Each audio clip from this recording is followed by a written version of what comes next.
show you how to redirect your dog's chewing onto one of its toys. It's almost impossible to stop dogs chewing. They love it, and there's nothing wrong with it so long as they're not chewing the furniture or your possessions. Redirecting is a three-step process. First of all, you need to find a toy which your dog is allowed to chew, such as a piece of wood or a raggy doll or something.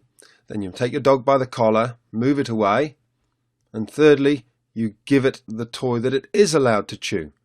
So there's those three steps very quickly. We'll go through them again in detail. The key is that we're not actually stopping Kenai from chewing. We're just redirecting it. So many dogs and puppies love to chew. There's nothing wrong with that.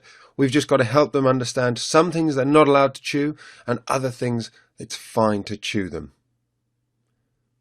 Here we are a little bit later on in the consultation, and Kenai's chewing the table again. This is one of the big issues with Kenai.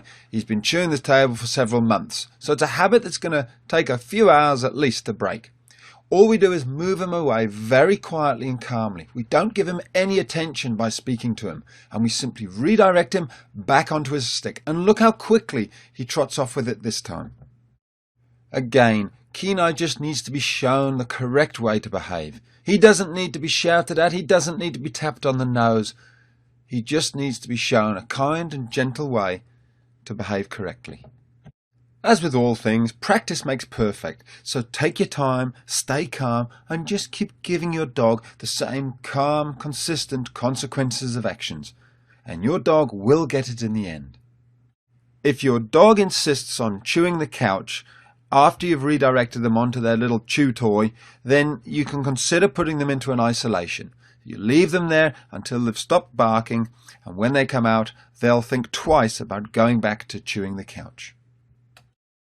Make sure your dog knows which toys are its to chew by putting them into its pen or handing them and saying, "This is for Molly."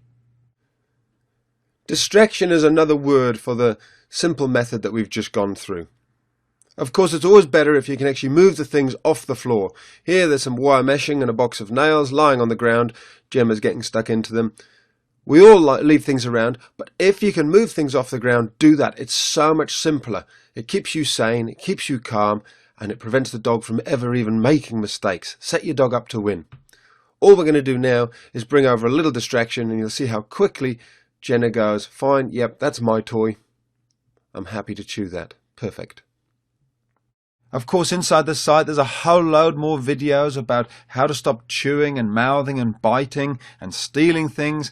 But just remember, there's always those practical things such as not leaving things around on the floor. And the most important thing of all is establishing yourself as the pack leader. If you're not the pack leader, then of course your dog never really will take any notice of you, and everything will become a game. That's all covered off inside the online dogtrainer.com.